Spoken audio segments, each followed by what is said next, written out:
Before the damage assessment story broke, the main story was the ceasefire and the president's frustration at both sides getting in their final shots. Iran's strike hit the city of Beersheba with casualties. More on that from CNN's Jeremy Diamond. The final countdown to a ceasefire is often the deadliest. It certainly was in Israel's southern city of Beersheba, as the last volleys of Iranian missiles came raining down. What's left is this picture of utterly avoidable tragedy. The final Israeli victims of this 12-day conflict: a graduating high school senior, her 18-year-old boyfriend, and his mother. One more victim has yet to be identified. An even deadlier picture emerges in Iran, where a punishing wave of Israeli airstrikes killed 107 people in the conflict's final hours, according to the Iranian Health Ministry. In the last hour before that ceasefire went into effect, an Iranian ballistic missile slammed directly into this residential building, killing 4 people. And now, as you can see, the cleanup crews behind me are clearing the debris.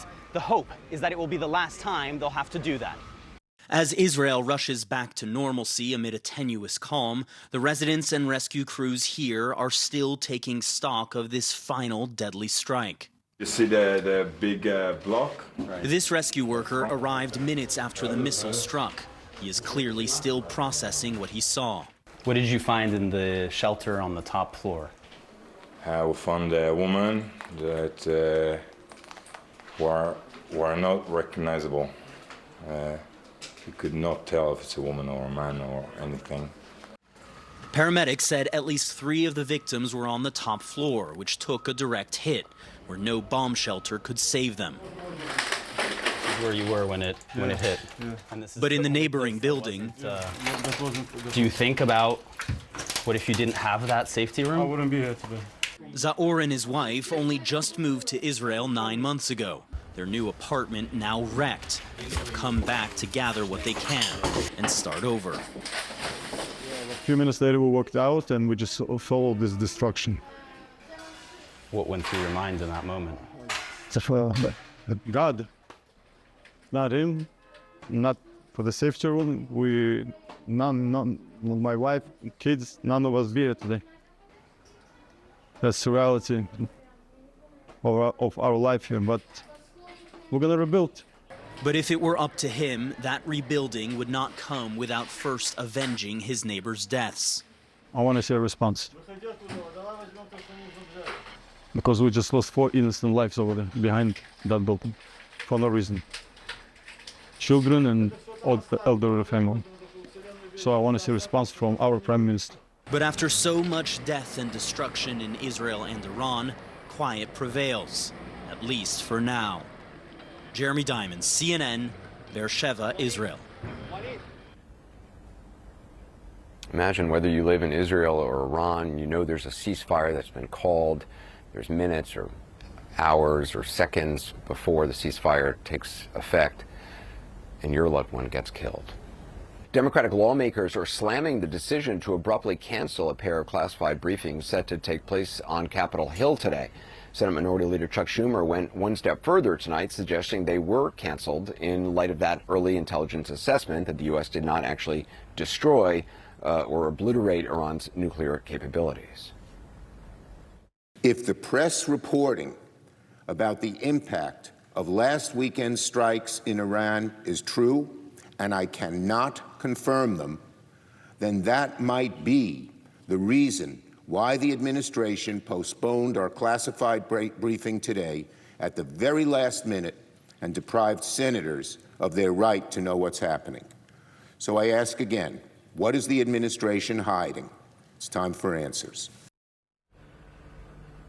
Well, my next guest would have been in one of those classified briefings had they gone forward. Senator Mark Kelly of Arizona joins me now. He serves on the Senate Intelligence and Armed Services Committees in addition to flying missions as a naval aviator during the Gulf War. Senator, I appreciate you being with us. First of all, I'm wondering what your reaction is to this reporting about this early intelligence assessment. And again, it's just one intelligence assessment from the DIA. Well, Anderson, thank you for having me on. You know, when this strike was authorized and then conducted, we weren't told about it ahead of time.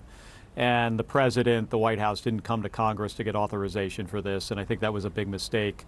You know, usually traditionally, at least the war I fought in, the first Gulf War, there was a discussion with Congress. There was a clear goal and a plan. And where these pilots did a very good job getting halfway across the planet, hitting a target. There were 125 aircraft involved. The United States Navy was involved as well. It was a joint operation. But the outcome is always somewhat unpredictable. And when the president immediately said that these targets were obliterated, the Secretary of Defense said that the next day, I think the American people should, understand that, there's a lot of very questionable assumptions that are going into that with not a lot of real analysis. I didn't expect that this attack could be as successful as they were trying to sell it. And now they don't have a plan going forward. And our troops in the Middle East are at further risk. I think Americans in general are as well. There's a ceasefire right now. I think that's a positive thing. But the report from the Defense Intelligence Agency, gives you an indication that the president and his Secretary of Defense is, not actually looking at real information and analysis. And I think it's fair to say that that is somewhat reckless. We should point out on Sunday, the chairman of the Joint Chiefs said very plainly, this is too soon to really give a full assessment of what occurred, and that will come with time. That's a sensible and factual answer. It seems like members of the top leadership are now trying to kind of, because the president used that term, completely obliterated, they're echoing that term and trying to kind of fit everything into that under that phrase, when the reality may be different, and it's understandable that it may be different because all the information wasn't in. Do you agree with Minority Leader Schumer's suggestion that those classified briefings scheduled for Congress today may have been postponed because of this early intelligence assessment or the leaking of it? I think that's possible. I think they're also just trying to avoid being transparent and accountability. And that has been a pattern with this administration, from January. They, don't want to work with Congress, especially across the aisle with Democrats in Congress. This stuff is, we could have more lasting solutions to problems if we're willing to collaborate. That's true in the Senate. We try to do that, Democrats and Republicans working together. We've had a tough time working with this administration, especially on these kind of issues. And as you point out, the people around him are just going to echo what he says, and jumping to conclusions like he did the other day is not what any of us should expect in a commander-in-chief.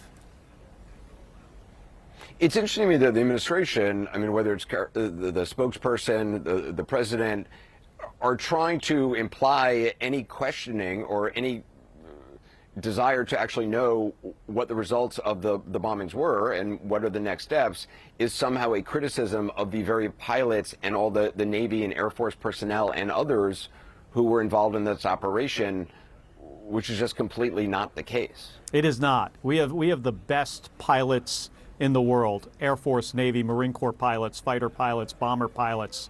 It's remarkable what these guys did, right? 7 B-22s, multiple tanking, along the way, having to tank multiple times and get gas, fly all the way into Iran undetected, release 14 30,000-pound bombs, make it all the way home safely. It's a remarkable accomplishment. But from my experience, Anderson, it's hard to destroy, basically any target. When the targets are buried deep underground, it is very difficult to do. And then the assessment of what the damage is, it's going to take some time. There's a DIA report. It's an initial assessment. I will say this about it. It does not say that the target was obliterated like the president or the SecDef said. And we'll see these reports will be updated over time. What we should do is analyze this and then kind of fit this into a bigger plan of what do we do next. The big question I think we have out there is, what do the Iranians do? Do they now race to the development of a bomb? Or maybe, they're willing to come back in and talk to us, and we could get back to something like the agreement we had in 2018. the Iran agreement on them enriching nuclear fuel for a weapon. And, that was working. And this president chucked it out the window. And that's the reason we're in the situation we are today.